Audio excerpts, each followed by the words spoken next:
August 14th, Saturday. The sun sets and the meeting time approaches. Hello everyone, welcome back to the Violet Hour. I'm Bilicium and today we are continuing with NG.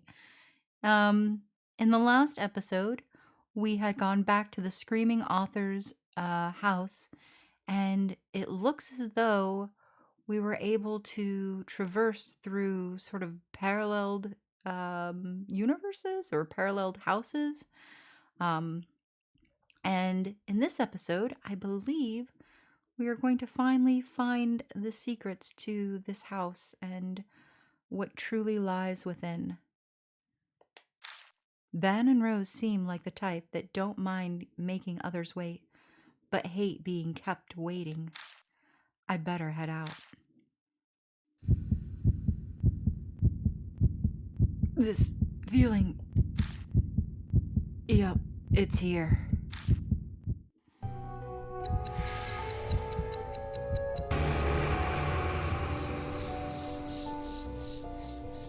A whisper comes from somewhere. It's time for a tale. The man found a poor little birdie. The man wanted to save the little birdie.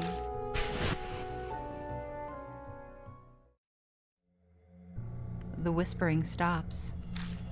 Cold sweat slides down my cheek and drips off the peak of my chin. But my breathing remains composed. My heart rate stays pretty steady too. Is it because I've made up my mind to do this? Or am I just used to it all now? Even I'm not sure which is true.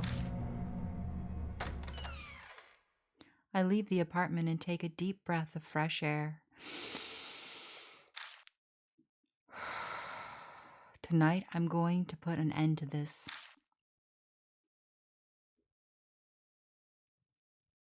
I arrive at Kasuji Station and make my way over to the Black Rabbit. The lights are on inside. Is Aunt Natsumi still there? Hey, Bilicium. I let myself in. My throat's feeling a little better thanks to the mead I had.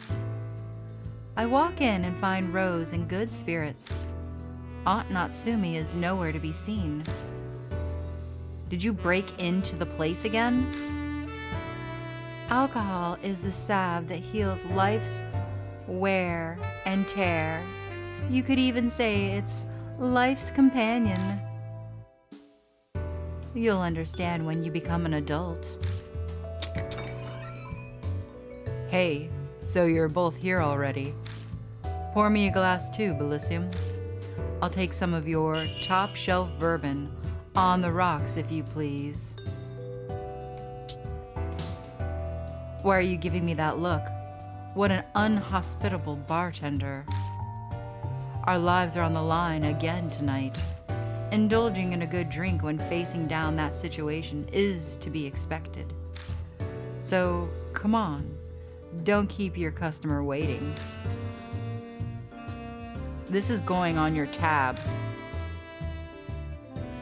I've helped Aunt Natsumi at the bar before, so I know what to do. I go behind the counter and pull a bottle from the back. I put some ice into the rocks glass and pour the dark amber liquid in. A burnt smell wafts up. Ban immediately snatches the glass from me and pounds down the liquor. Whew, that'll put hair on your chest. So, Bilicium, did you get us some info about Moroku? More or less. I fill them in on everything Aunt Natsumi told me about Yakumo, Moroku, last night. I see. It definitely looks like that cruel hobby of his definitely made its way into his work. But I'm finding it hard to believe that he'd abduct and kill young girls just for his writing. I tried following the thread of those previous abductions. Over the past few decades, 4 girls went missing near the Moroku residence. Half a year ago, a middle school girl named Tobias Ao vanished. She was on her way back from ballet class. She was a pretty girl who people had expected to become a prima donna in the future. On her way back from ballet class. That means, yeah, the recording on that T-tape is a news clip about Tobias Ao's abduction. We also found a ballet flyer in the mansion. Could that have been? Yeah, Tobias Ao was slated to perform in the show advertised on that flyer. I think she was the star of the second act. The second act was Lac des Canes, Duck Lake. Yeah, Tobias Ao was going to play the part of the princess who gets turned into a duck. She was apparently really excited for it and put her heart and soul into practicing. She went to the ballet classroom every day and danced barefoot until the sunset. And then she went missing just before the show. She was so eagerly awaiting to perform. What a soul-crushing tale. I'm sure that was devastating for her. Okay, now for the rest. 10 years before that, a girl named Sachi Kirishima disappeared. Then 20 years ago, it was Ai Mashima, and the last one was 30 years ago, Hana Manabe. You don't have any more info on those 3? Unfortunately, I couldn't fully investigate them. They're pretty old cases after all. All I know is that they were all kids who were in their early teens. Tobias Ao was the only middle schooler, but the other 3 were all in elementary school. The first letters of their name match the tapes. T-S-A-H. The pieces are all starting to fit together. I think we can safely assume that Yakumo Maruku abducted all these girls. Once every 10 years, a young girl around the same age was kidnapped by a children's author. Almost like some kind of ritual, it really piques one's curiosity. Maruko must have had some nerve. He kept kidnapping girls right by his house, and no one ever put 2 and 2 together. I'd say it's the opposite, actually. For him, his neighborhood was the safest place to do it. Didn't your mother tell you most of Maruko's relatives are famous? Some of them are on the Shinzo Ward Council, or they work somewhere in the government. They probably kept all heat off of Maruko just to make sure they didn't get any blowback. If people suspected a relative of theirs was a criminal, they could lose their positions. And such is the disgusting state of the world. People really are the worst monsters of all. For me, scumbags like that are a great business opportunity. Enough of that, though. Time to get to the mansion and put an end to this. Yeah. I'm expecting you 2 to earn that free drink you just had. Yeah, I'm planning on it, kid. I leave the Black Rabbit with 2 tipsy adults in tow. They'll probably sober up by the time we get to the Maruko residence.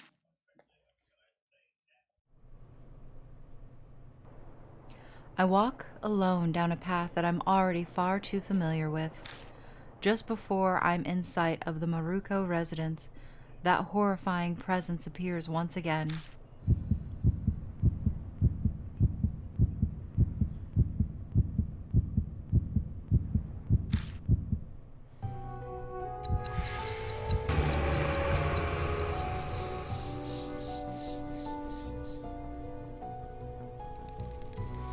Countless mouths surface and begin crudely laughing. It's almost the finale of the tale. The birdie becomes the crane and repays the man. Tonkarai, Tonkarai, from beyond the door. Tonkarai, huh? However, I don't feel too bent out of shape. I figured it'd come right about now. Hey, you're here. What is it? You don't look so good. Did something happen on the way here? Well, that damn curse showed up. That time limit you were talking about. Mouths that only you can see appear, right? Sounds crazy to me, but spiritual phenomena that only the affected person can perceive are quite common. Besides, Bilicium has this bloodometry, remember? It's not unusual that he would see quite a few things that others can't.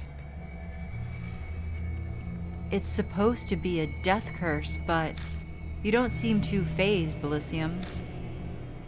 Well, it's the third time it's happened. I think I'm kind of getting used to it. Getting used to it? Seriously?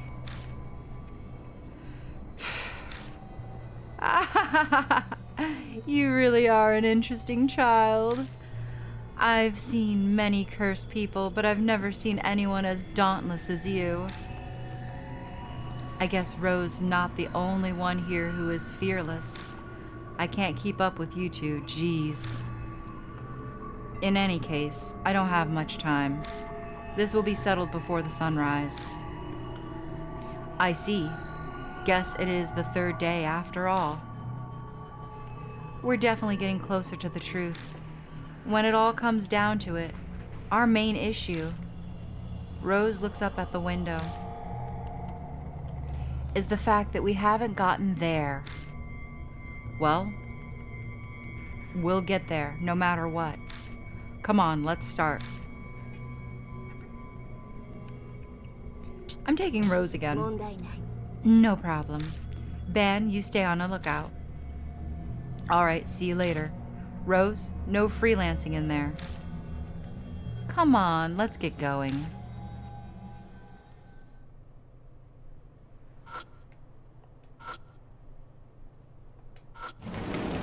We enter the Moroku residence. We come to the front entrance of the Moroku residence once again. I'm not moving my flashlight. 3 frames that must mean we're supposed to hang the masks here. That seems to be the case. But then the issue becomes where we place each of the masks. Alright, well, what does it say? It's a decorative wooden frame. Examine the charm? This probably represents the mask that needs to be set here. Moroku is a fairy tale novelist, so this is likely to involve fairy tales. The quintessential Under the Blooming Cherry Tree story would involve a dead body, but none of the masks are of a corpse, and that story by Motojiro Kanji isn't a fairy tale. Examine the frame. There's nothing set in the left frame. Okay. Alright, and what do you have to say, charm? It must indicate the mask is set here. Moroku is a fairy tale novelist, so these are likely related to fairy tales as well. Retribution, It's like the old tale of a crab getting revenge for the mother that was killed.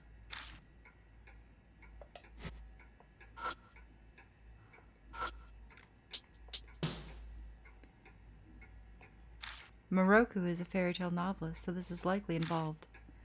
But the last could literally refer to anything. If we line up the masks we found so far, maybe it'll give us an idea. Probably not, since I haven't picked up any masks as of yet. It's a sturdy shoe cabinet. No shoes inside. I opened the door to the living room and stepped inside.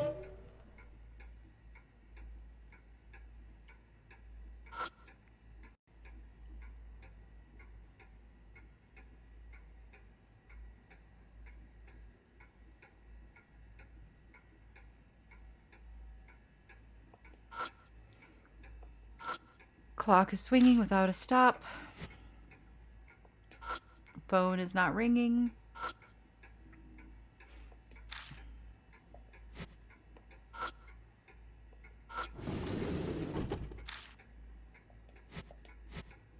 Okay, there's nothing here.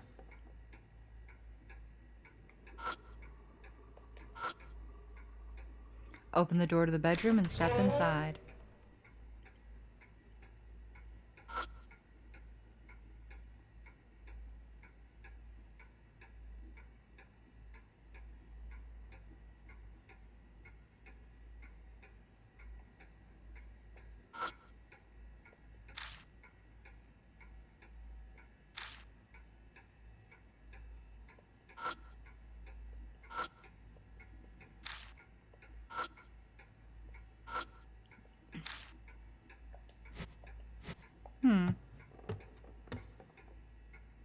Do I have all of the masks that I... A.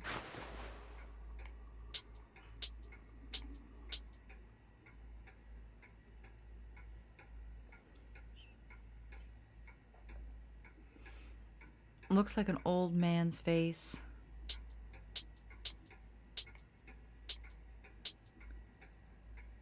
Worn by a doll that appears in the bedroom. Looks like an oddly colored pheasant head. Seems like it's meant to be hung on something. The mask worn by the doll that appeared in the living room looks like a dog. Like the pheasant mask, it appears it means to be hung on something. Worn by the doll that appeared in the living room. It looks like a monkey. There's really not a lot of pointed toe shoes found near the doll wearing the monkey mask. They seem like shoes a ballerina would wear.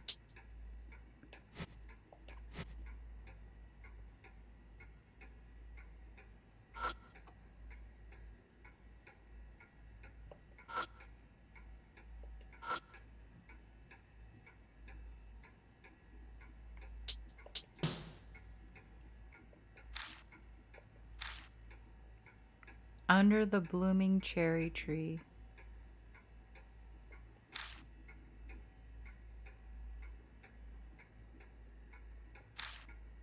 Huh. A corpse under a blooming cherry tree.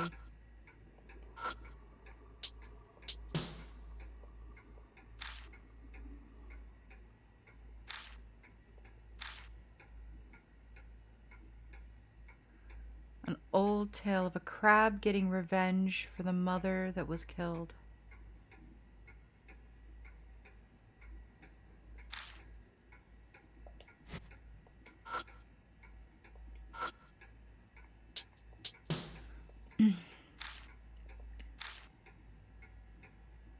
The last.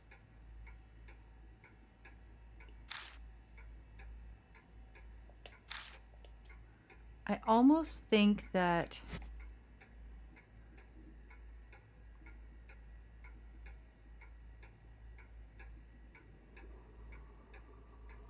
the monkey goes here.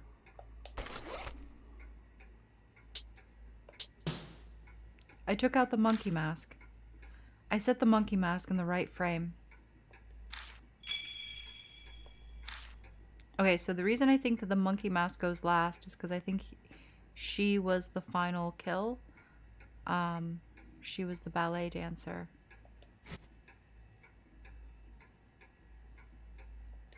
I think the duck goes here.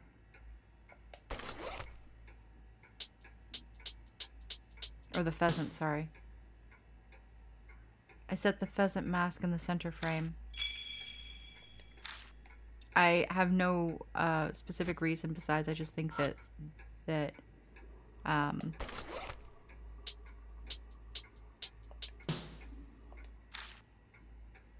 I set the dog mask in the left frame.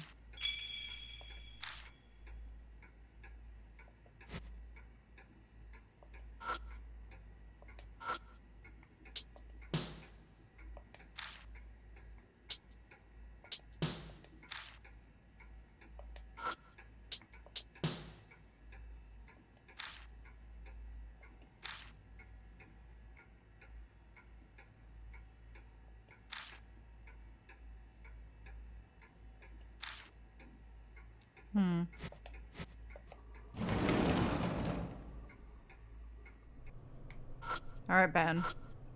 You're gonna come with me.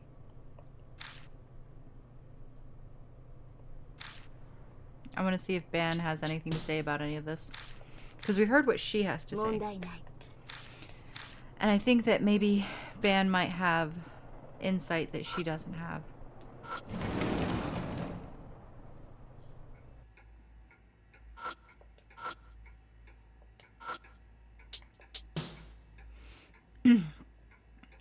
Okay.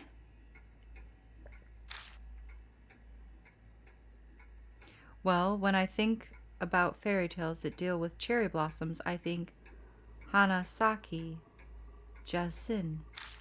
You know, the one about the old man and the neighbor that kills the treasure-finding dog? In the end, the old man's cherry blossom gets him blessed, but the neighbor ends up in jail.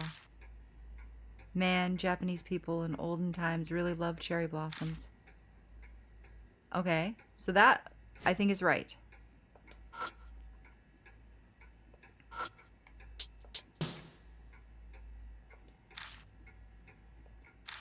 Retribution, huh? Feels like a common theme for fairy tales.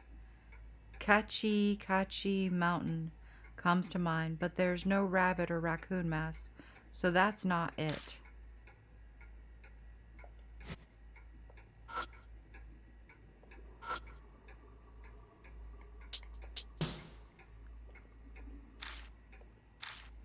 But the last is really vague clue. Maybe if we went through with process of elimination, we could figure this out. Okay, what if I examine the frame, remove,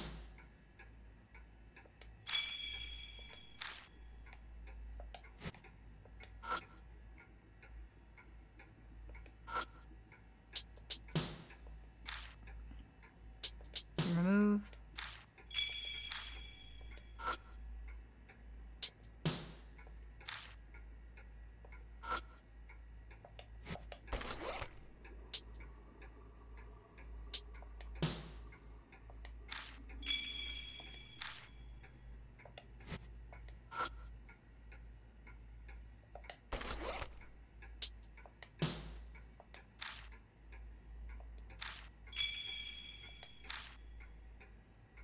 then. Oh, it was close. Whoa. The entrance to the secret passageway opens up once again. Nice. Great job. I was just lucky. Come on, there's got to be something pretty important up ahead. Entering the hidden passageway. Something appears inside the secret passageway. There's no door this time. It's a ladder. Man, it feels like we're finally going to put the finishing pieces on this story. It certainly is giving off a dangerous vibe. We better be prepared for anything if we're going to climb it.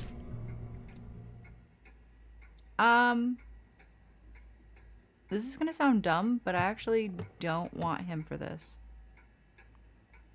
I want her. And the only reason that I say that is because she was able to like caw to the ghosts. And so I'm afraid that if I go up there with him, it's gonna be like a situation that I had in Death Note where they were like, no adults, and I had to have a child with me. I'm kind of thinking the same thing's gonna happen here where they're gonna be like, no men. It can only be her because she's like cawed like us. If that makes sense. Go. I climbed the ladder. I'm not ready for this. Get ready for jump scares, guys. Get ready for jump scares. I hold my breath as I climb up the ladder. It was exactly as we figured. The vast attic fills our vision. I wonder what's behind the sliding door. Yeah, let's be careful.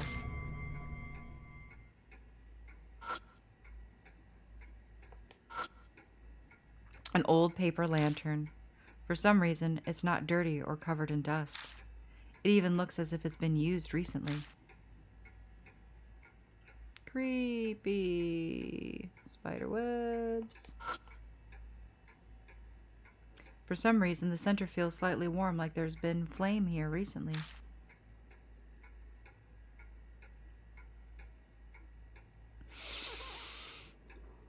Okay, let's do it. The sliding doors are lit up by the lights. The light coming through is gentle and soft. Alright. I quietly edge over the sliding door, and as I extend my hand to open it,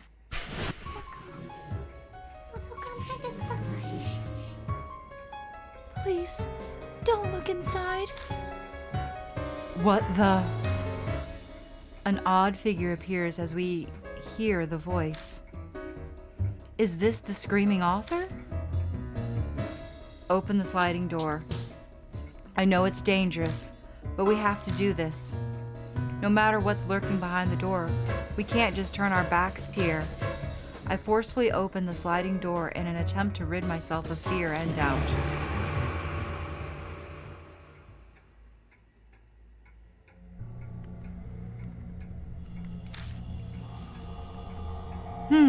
There's nothing here. That's what it looks like. All we see is a completely empty room.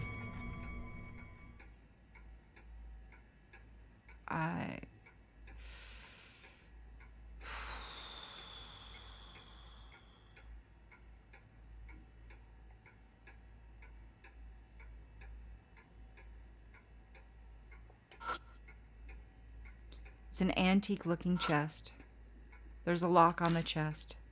It's a pretty old lock. I need some special tools to open something like this. That means it's probably faster for us just to look for the key. Looks like even Rose can't do anything about this right now. We're about to leave when I notice a sheet of black paper that was under the chest. What's this? Obtained carbon paper. It's copying paper. Ever heard the phrase carbon copy? It used to copy words.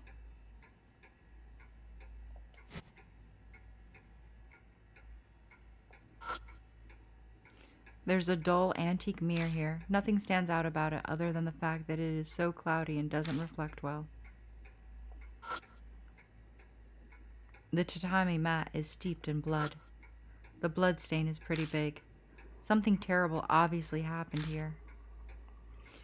Alright, let's touch the blood, because, you know, one of us has bloodometry, and, you know, that's useful. Ugh. I should be able to see something. I kneel on the tatami and adjust my breathing. I quietly press my palms against the mat. I don't want to see this. This is going to be sad. Guys, I'm going to cry. But... ugh! A mass of jumbled images fills my mind, and I can't tie them to any single image. It seems like this blood doesn't just belong to one person. It's going to be really hard for me to get anything useful out of it. I see.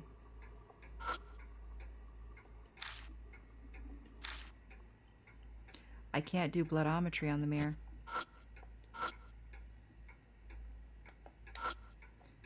There are no blood stains anywhere. Dude, you're lying to me. I see them.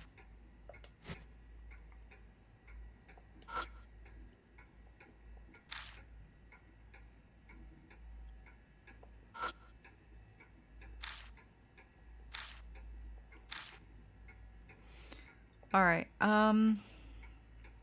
what do I have right now? Bamboo, charcoal, spray paint, cute socks, mask, clump of stiff hair, incense, tape, hand towel, silk washcloth that was wrapped around the mouth of the dog's mask on. The damage to the fabric hints that it was used for something that wasn't intended for.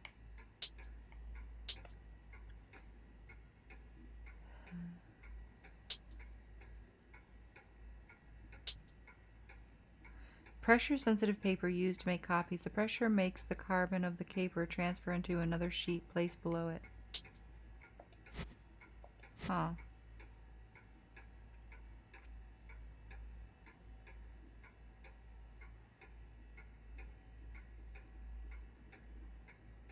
What am I missing here, guys?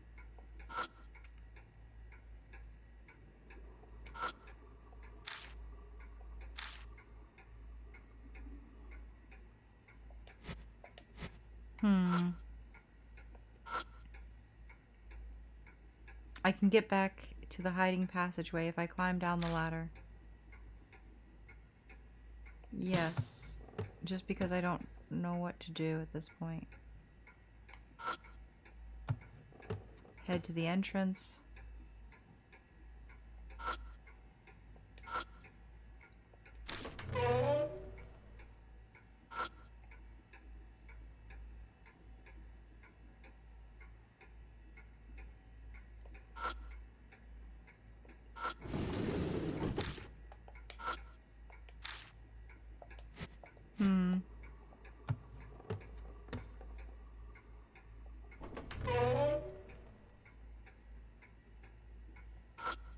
Oh, this is different.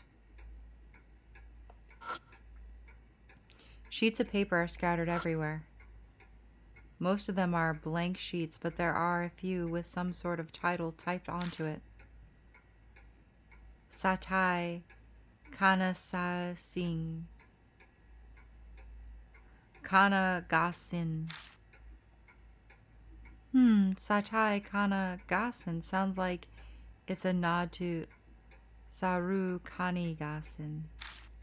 I'm not familiar with Maruko's work, but maybe the Satai bit would mean something to fans. There's no blood.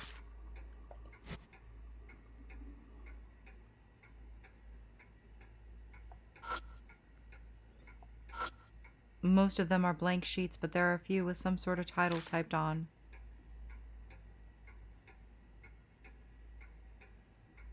Sitakiri Hana Kobutori I Shitakiri Hana and Kobutori I. Sitakari must refer to Sitakari Suzumi, and Kobotori has to be Kobotori Jinsai. Hana and I certainly are feminine names to use as references to those tales, though. Okay, no bloodstains. Good, good. Good, good.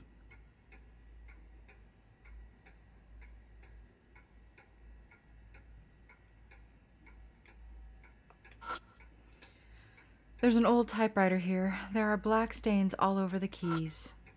The keys are completely rusted and I'm not even sure if it'll work. There's already a sheet of paper set into it and I see part of something typed on it. No on gay C. Blank no on gay C.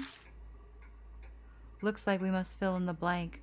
It may be a reference to that crane fairy tale, or something like fairy tale related that would complete.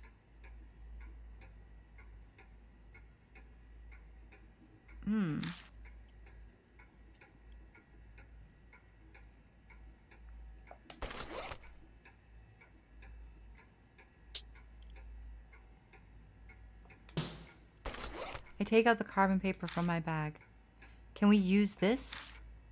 Rose carefully examines the typewriter. Looks like it'll work. I'm sure you'll at least be able to type a few letters. I put the carbon paper into the typewriter to take the place of the ink ribbon. Carbon paper was used.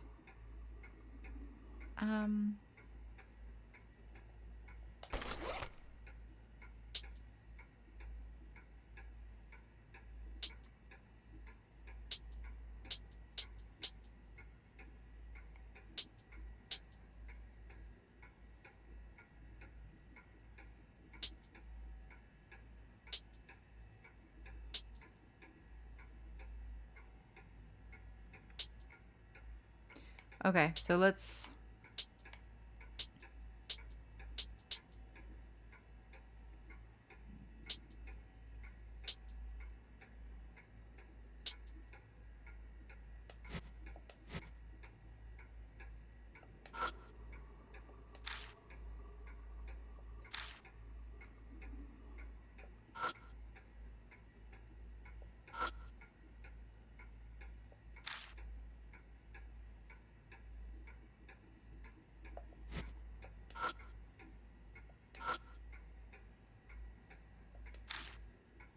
Hmm.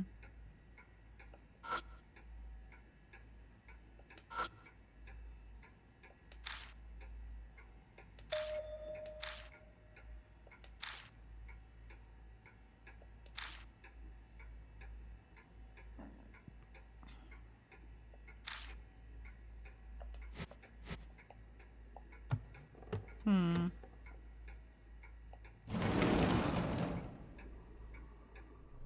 Alright, I'm trading partners again. Let's see if Ban has anything good to say.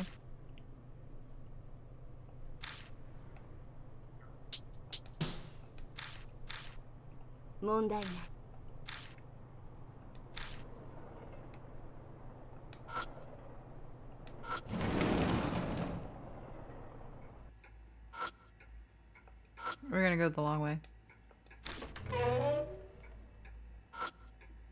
Okay, there's still nothing in this room, right? Doesn't look like it.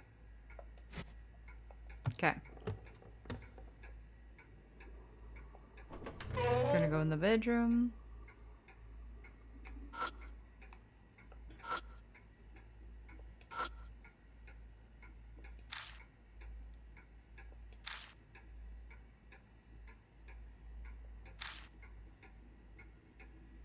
It also looks like the typist prefers Kunri Shiki romanticization. If they were using the Hepburn system, Tai would be Chi and Tu would be Tsu. But whoever's leaving these puzzle clues behind is obviously using Kunri Shiki. I bet this bit of trivia will be super useful in your life. I hope so. I hope what you're telling me is super, super useful. Most of them are blank sheets. Sitakari Hana and Kobotori I. I'm guessing they refer to Sitakari Suzumi and... okay. Maruko's work are takes on fairy tales, so it makes sense that the titles are references. Okay.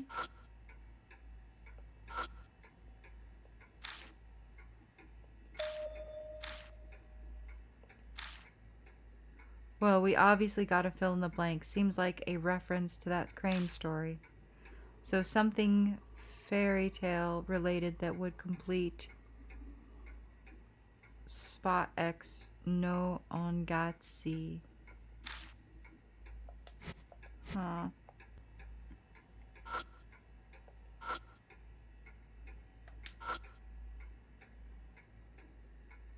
The rust on the keyboard actually seems like it could be dried blood. I'll give it a shot. I feel around a section of the keys that looks particularly dirty.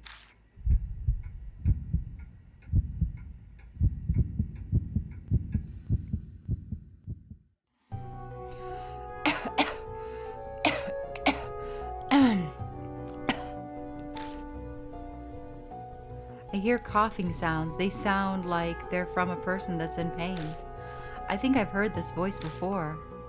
This voice. Eventually the coughing stops, and then, in a firm voice, the voice says something. Engrave my fairy tale. Just now, that was him. It's the voice of the man on the tape. Did you hear something? Engrave my fairy tale. That's what he said. As I speak the words, the typewriter begins to make sounds on its own. And he's telling us to type it with this?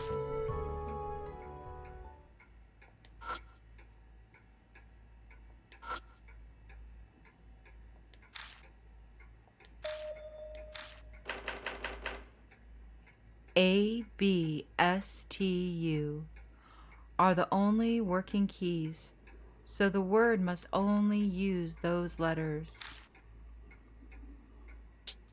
Type. Which keys are you going to press? T, U, B, S,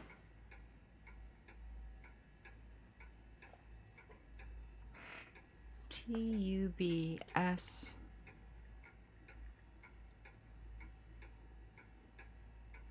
Oh, no.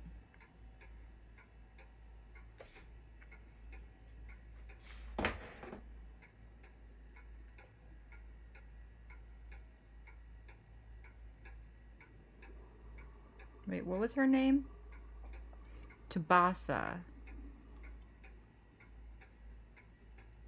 It's Tuba.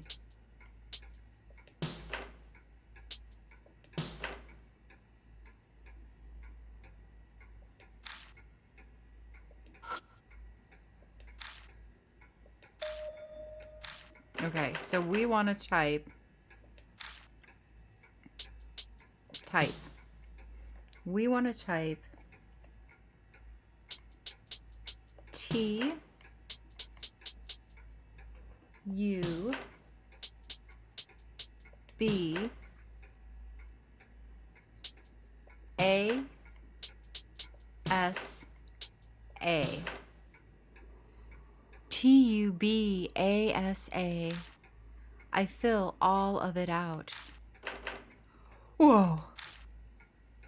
The keyboard starts clattering on its own again. Even the keys that were stuck fast earlier are now smoothly typing on the paper. Whoa, I think this is what they refer to as psychography. We gawk at it as the paper fills with sentences and rolls out of the typewriter. We pick up the paper and look it over. This is what is written on it. I've failed with many of them in the past. However, I managed to save the fourth birdie. Though it is their role, all the birdies have lost all four limbs. It truly saddening. The fourth birdie wails that it does not want to be seen and it wants to die. Truly a pity. I shall at least give her wings and transform her from a little birdie into a beautiful crane. If she became a crane, I'm sure it would show me utmost gratitude, even if it died. That's all the typewriter writes. Hey, Bilicium? Suddenly, Ban points at the bed. Yeah, I saw that. Take a look at that. I don't want to. What is that? When did it get that way? There's now a bulge in the bed that looks like someone is sleeping in it. Ah, creepy. Ah, so creepy. I don't want to do this. Do you guys want to do this? Ah, I don't want to do this. The bed is bulging suspiciously. The bulge is about the size of a grown man lying down sideways. It smells like rotten food. Aw, great. Yeah, gross. Yeah. A powerful stench violates our nose. We had been in this room several times before, but it never smelled like it did now. Something has definitely gone bad here. I'm sure it's what's causing that bulge. Bilicium, try looking under the sheets. Aw, yeah, thanks, bro. Like, appreciate it. Why don't you go and check under the sheets? I don't want to do this. The smell gets more and more intense as I get closer to the bed. Ugh. Trying to breathe as little as possible, I place my hand at the corner of the blanket, and I pull it back in one motion.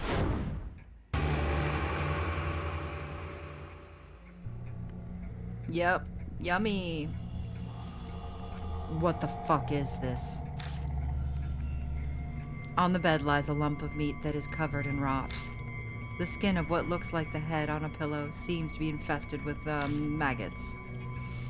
Maggots! Ha ha ha ha! It looks like the corpse of a man. Why are there so many arms? The most bizarre thing about the corpse is that there are many arms stapled together.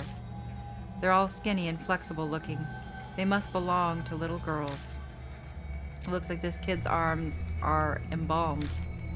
I'm guessing they belong to the girls from the band's words cut off. Why would anyone do this? Did the spirit do this? I wouldn't be so sure about that. Take a look at the tool next to the corpse. It's a surgical stapler. It's used to staple open wounds shut. It's for stapling together flesh, you mean? Yeah, you got it. There's a chance that this man stapled those arms to his body, his own body himself. I can't bear to look at the freakish corpse any longer, so I cover it and leave the room. That corpse, it must be Yukomo Moroku. I don't know what he looks like, but judging by the white hair, I'd bet it was him. Hang on. If Moroku's here, then who's the screaming author? Someone who died in this place while leaving behind an intense grudge. And if it isn't Moroku, you know who that leaves, right? Hearing the word grudge, my mind immediately thinks of the tear-filled screams and pleas of the girls that were recorded on those tapes. That means I recall the contents of the Tabasa on Ongeisi that came out of the typewriter earlier. I failed with many of them in the past. However, I managed to not kill the fourth birdie, because I'm sure that even if it were to die, it would be able to die in peace. We haven't found the fourth girl doll, and what the title Tabasa Onagasi indicates. The spirit must be T, the last girl killed by Moroku. Fuck. I feel my stomach turn once again. Yet another time. It's happening since I entered this place. I'm sure any sane person would feel the same. But I can't allow myself to look away from it. I have to face the tragic reality. If I can't, then I may as well just embrace my coming death. Oh, right. Let me give this to you. It was next to the pillow where the corpse was. Ban tosses a small pouch to me. It contains an old key, a syringe with liquid, and an empty medicine bottle. Obtained old key and syringe. The label on the bottle reads Midazolam.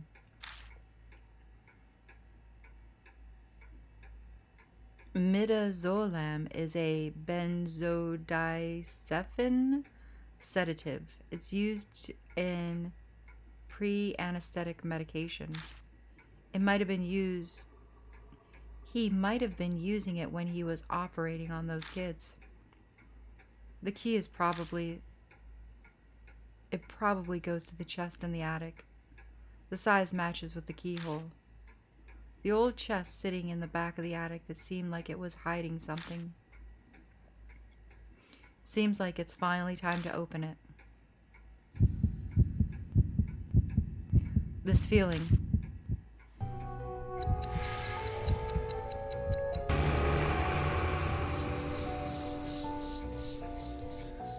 The screams from the mouth pierce my brain. The tale has reached happily ever after. Don't peek in, don't peek in, don't peek in, don't peek in, don't peek in, don't peek in, don't peek in, don't peek in, don't look. Please don't look. Don't look, don't look, don't look. Please don't, please don't, please don't, please don't look.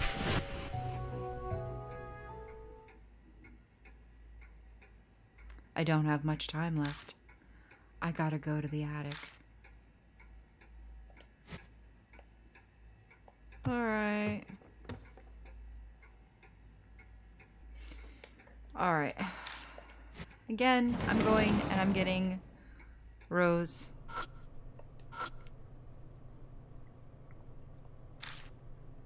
Just because I'm afraid that Van is not going to be the right partner. And I don't want to mess this up.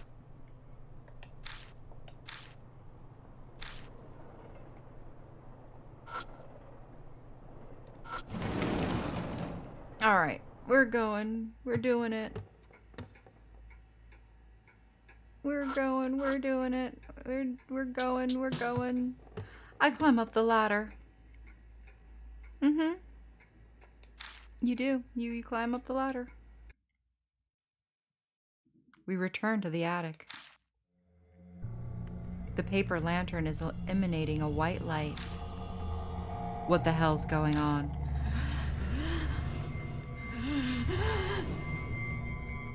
The sliding door is now completely open, and I hear what sounds like pained breathing.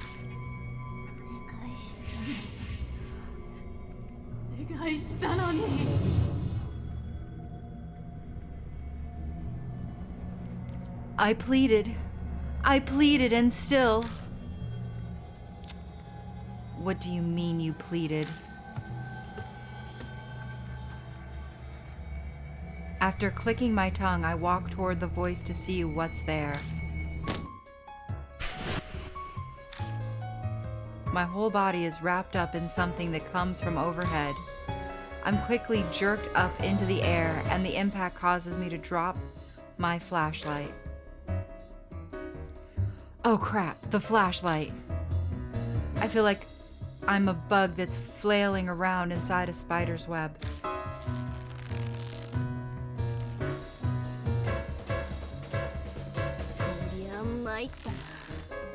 This is not good. Fuck! What the hell's going on? Rose, you're in the way. Move over. Sorry, I'm afraid I can't do that. If you haven't noticed, I'm upside down. Ugh. I squeeze my head against Rose's body so I can actually see.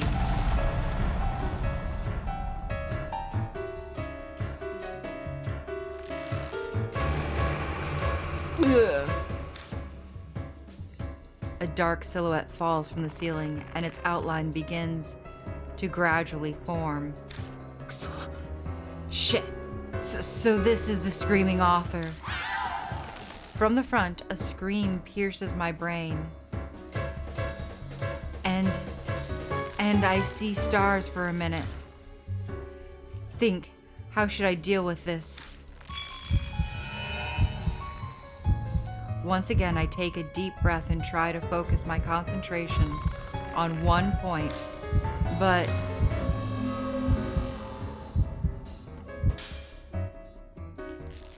ugh. I think the fact that I'm all tied up like this is preventing me from fully concentrating. You gotta be kidding me.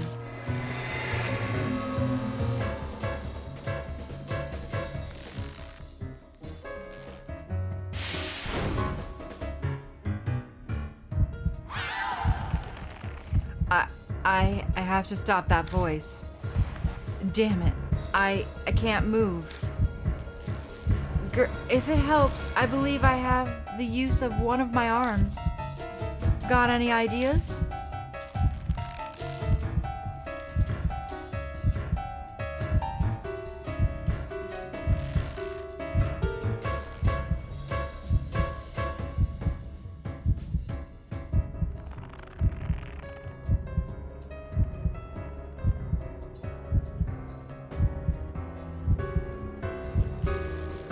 Maybe if we cut her down?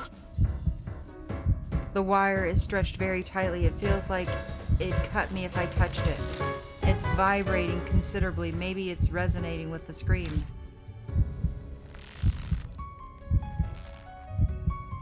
Do I have anything I could cut?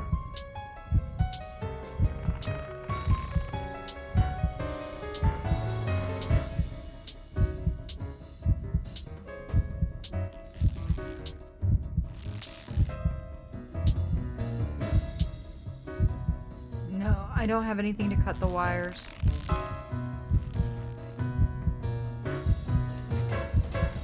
Okay. I see the screaming author's mouth. That's where the piercing scream is coming from.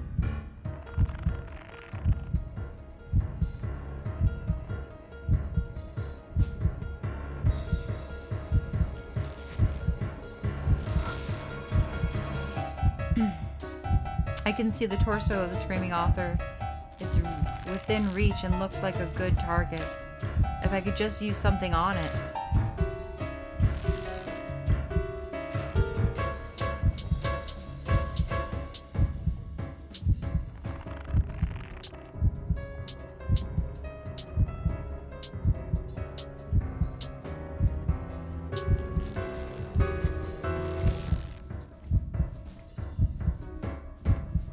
So her torso, her face, and that.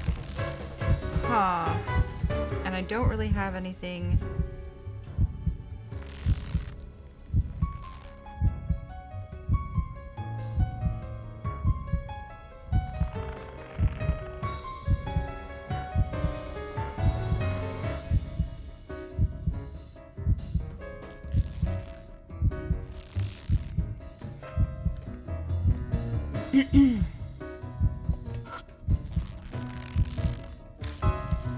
Alright, so I'm using a cheat because it doesn't make any sense what I'm supposed to do.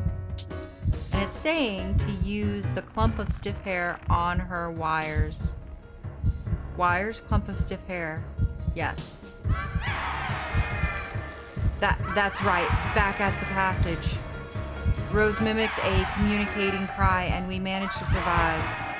Huh, hurry! Hurry! Hey, take the clump of stiff hair out of my backpack.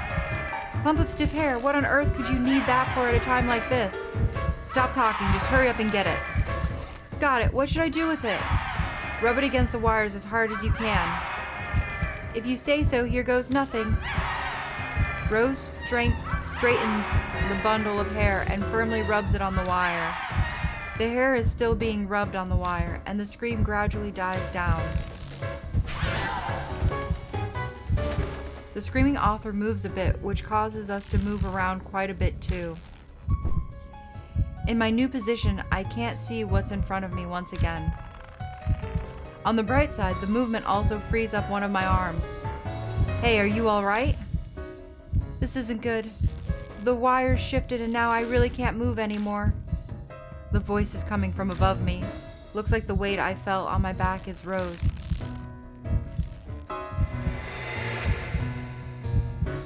Forcing my head into a position where I can see again, I see the screaming author bird-like legs. Not a crane. Please, not a crane. Is it crying? I can't move. This is on your shoulders. Not a crane. What the hell does it want me to do?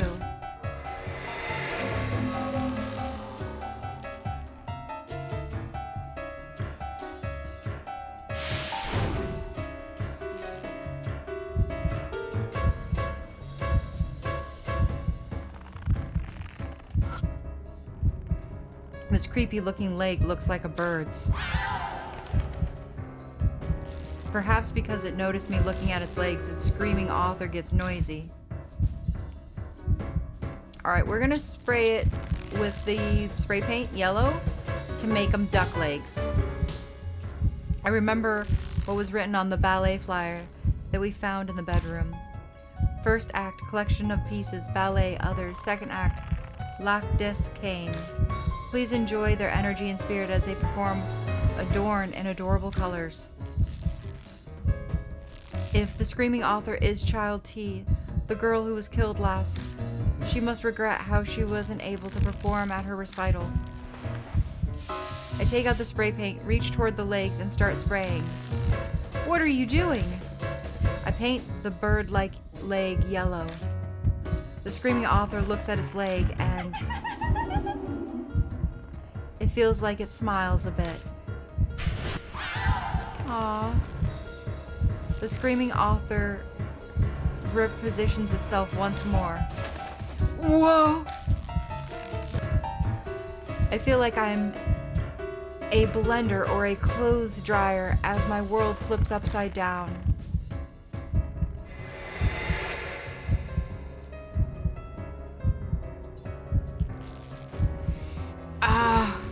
I'm all tangled up again. I can only move my leg, and this time I'm upside down. The wires got looser so I can move now, but I don't think I can take much more of this.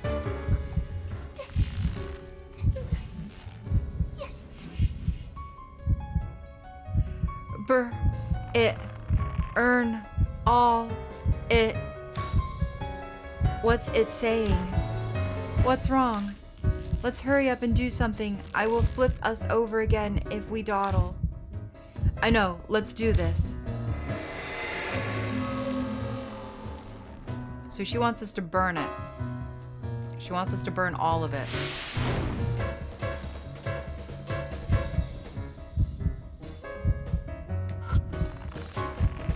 I see the fire from the paper lantern at the tatami mat above my head.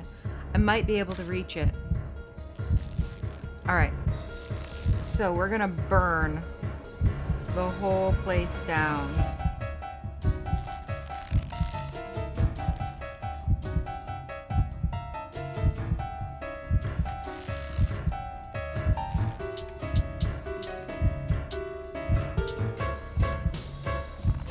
Yes.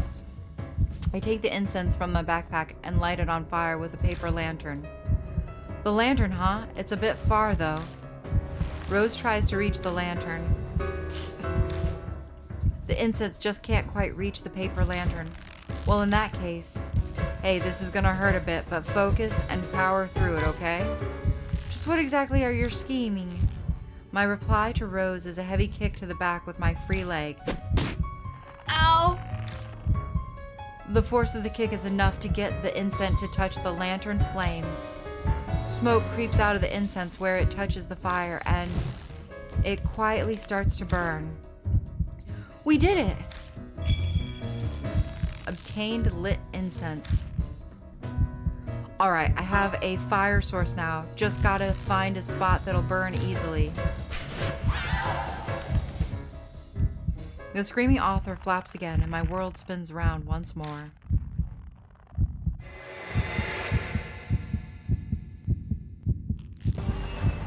I'm now basically face to face with it, which makes it seem intentional. Amazing. Rose is rendered speechless.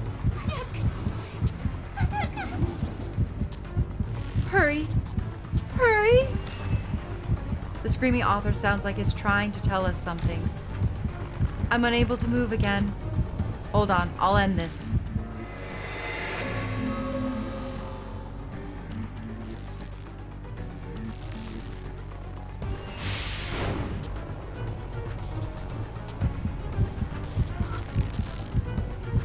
I can see the torso of the screaming author. It hurts to see its tattered clothes. Where should I strike to finish it off?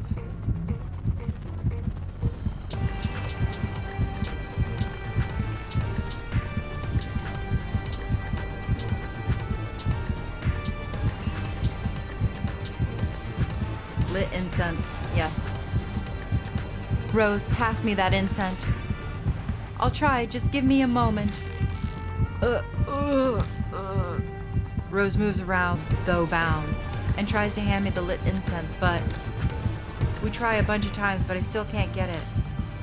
It's impossible, I can't reach you. Guess we have no choice, throw it to me. Whew. If it doesn't work, no hard feelings. Get ready, I'm gonna throw it. With a flick of the wrist, the lit incense gets tossed towards me in an odd arc. If I just sit like this, I won't catch it. Come on, reach! The wire digs deep into my flesh, but I fight through the pain and reach out for it.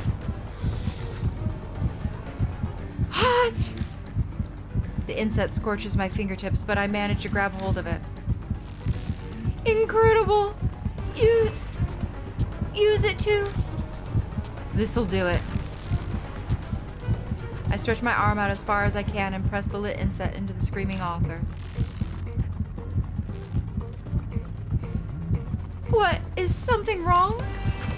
Just hold on, The screaming author stares at us quietly, but then it shakes its head slightly and takes a deep breath to scream once again. But just at that moment, its clothes catch fire and the flames engulf them.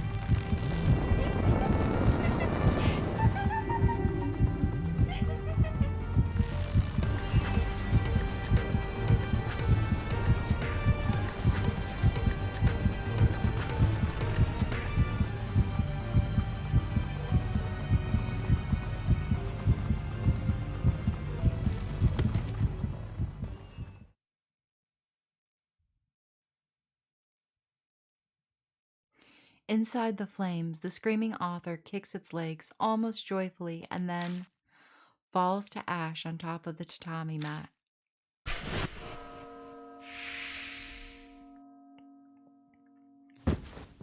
Whoa! The wire that had held us tight are cut and we drop pretty roughly. Whew, well, we're still alive. Yeah, somehow.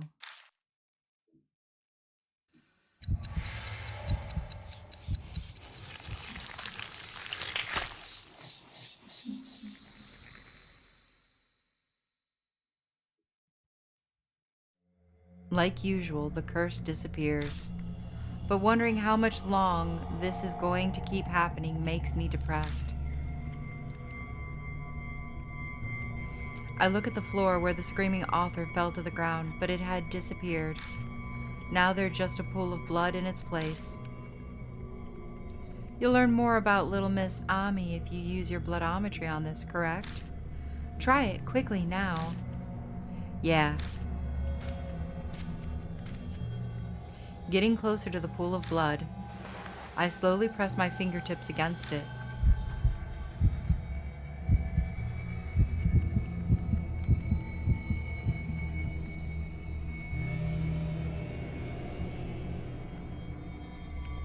I see Ami trapped in a place that seems to be the bathroom.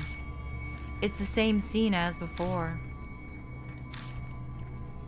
It is now 2 weeks since Ami disappeared, so I'd be worried about her health, but inside the vision it doesn't look like Ami's any different than she was when she was taken. I want to get out. How long do I have to stay in here? Mom! Big brother! Ami groans in a tearful voice with her head drooped down. I hear a high-pitched sound like two hard objects rubbing against each other next to Ami. Ami's entire body lurches up as if she was just hit with an electric shock.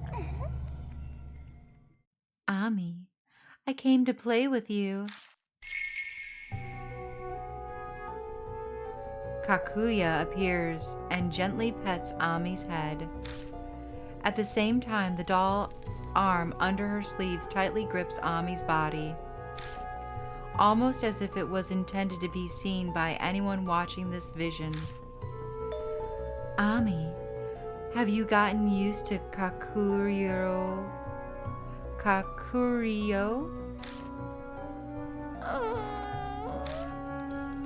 Ami seems to be refusing to raise her head to answer Kakuriyo's question. Kakuriyo is a different world. You used to live in Utsushiyo. Here you won't get hungry or get old.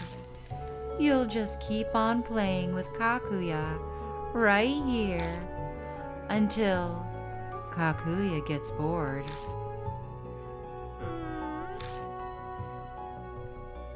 If you get bored, will you take me back? No, I won't. I'll break you. Kakuriyo doesn't like chatting because you reveal secrets. What did I tell? Who did I tell? Kakuriyo must be upset about me saying something about NG, but Ami wouldn't know that I know. because she doesn't know that I'm watching her like this. But you can relax. I won't break you until I get bored. Ami, what do you want to play today? Tag? Hide and seek? Word games? House? Or...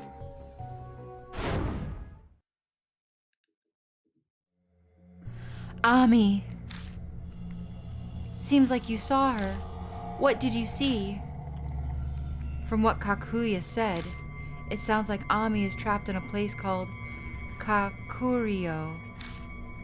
Kakuriyo? She must be talking about that Kakuriyo. What? You know something about it? Just the dictionary meaning of it. Kakuriyo is also called Tokoyo. It's a Shinto term for their view of the world. It's what they call the realm of the dead. Put more simply, it's the afterlife. The world of the living where we are is Utsishiyo. I cannot be certain that the Kakuriyo she was talking to is the one I'm referring to. That's not what I'm interested in. How do I get to Kakuriyo? Unfortunately, I don't know either. Obviously, Ban won't have the slightest inkling. First, we need to ascertain what Kakuya means by Kakuriyo. I now know that Ami is in Kakuriyo. Unfortunately, I don't know what or where that is. Am I really powerless to help her? I know that you're in a hurry to save Ami, Bilicium, but we can't do that right now. Let us take the little steps forward we can. Why don't we open up that chest?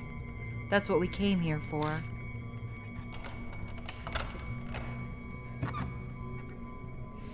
I put the key in the lock and lift the lid of the chest. I saw a small, oddly shaped doll and a thick envelope. Envelope. What? I feel compelled to scoop up the doll.